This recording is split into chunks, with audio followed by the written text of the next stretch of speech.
Holy Week of 2009, I was invited to, I think it was my first Chrism Mass ever, actually.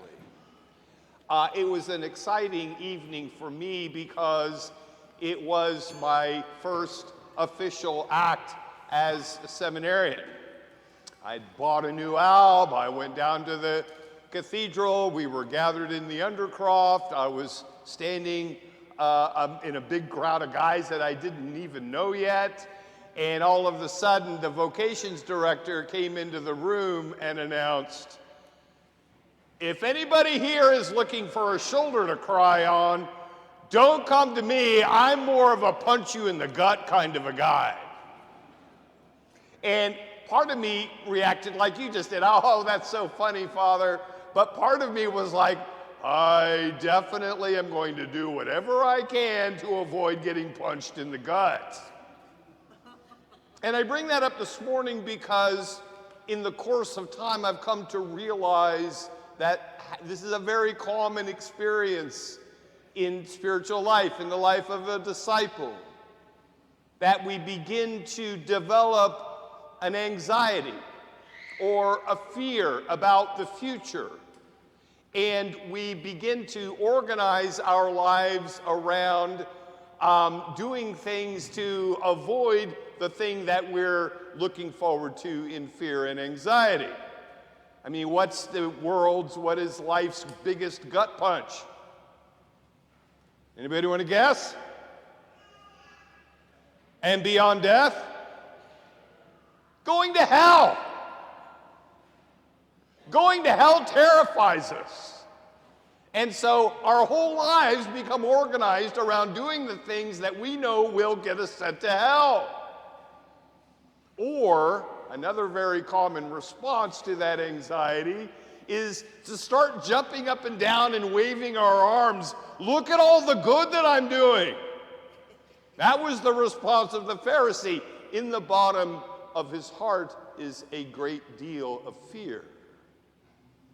And he begins to point, and notice that he addresses his prayer not to God, he addresses his prayer to himself, and making sure that everybody standing around him can hear exactly what he's saying. Look at how good I am.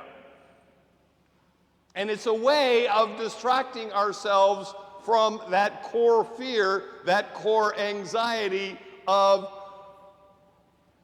well, I'm going to hell. It's one of Satan's favorite strategies. Satan knows very well that if we were left on our own, we would have no idea of our destiny in the future. He knows that we are very vulnerable to doubt, and we are very vulnerable to fear of punishment. And so he begins to cultivate that mindset in us that at the end of the day, the only thing that we have to look forward to is something to be deathly afraid of. And nothing distracts us more effectively.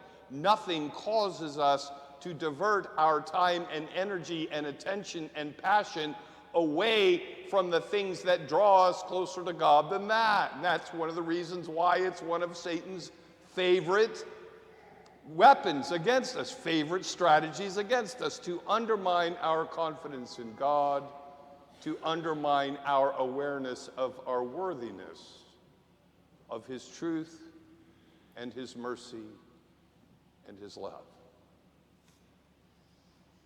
And recovering from that anxiety, or to put it another way, the development of a new mindset about who God is and who we are, and because God is who he says he is and we are who he says we are, what our destiny beyond death and into eternity might be. We have these great seasons of penance.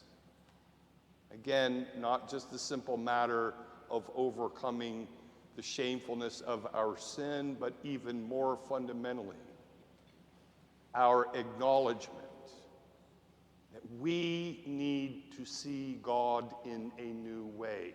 We need, therefore, to see ourselves in a new way, and we need to begin living our lives in a whole new way. And a season like Advent is that time of the year that the church specifically consecrates for exactly that activity. Jesus spoke of it in a rather indirect way during the Sermon on the Mount. We touched on it just briefly in today's psalm when Jesus said, "Blessed are the poor in spirit."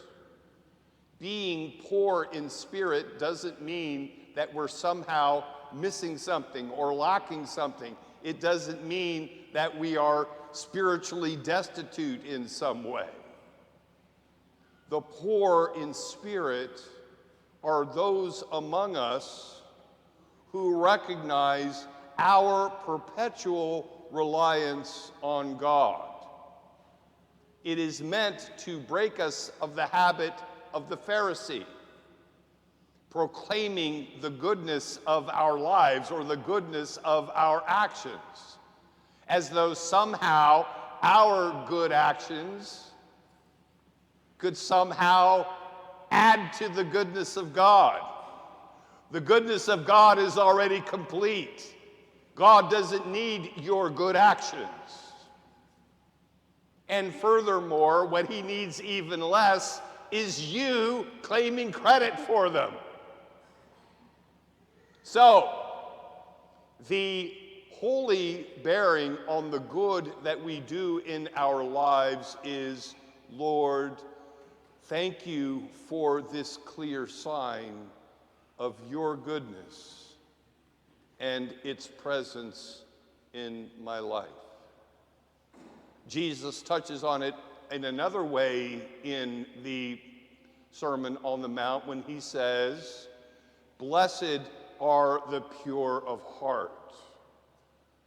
Now, anytime we hear the word pure, we are naturally anxious because an honest assessment of ourselves is anything but pure.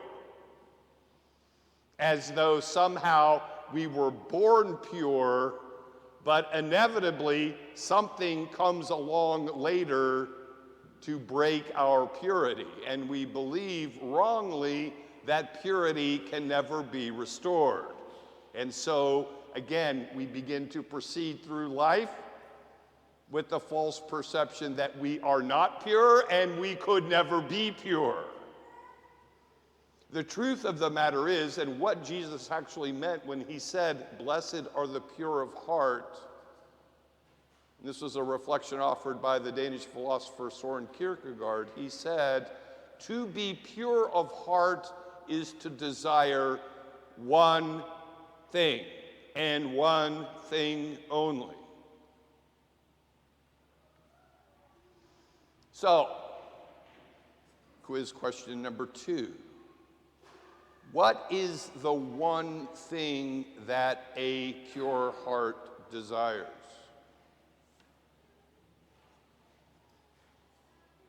Think of the opposite of the answer to the first question was hell. What's the answer to the second question? Heaven. A pure heart desires heaven and heaven alone.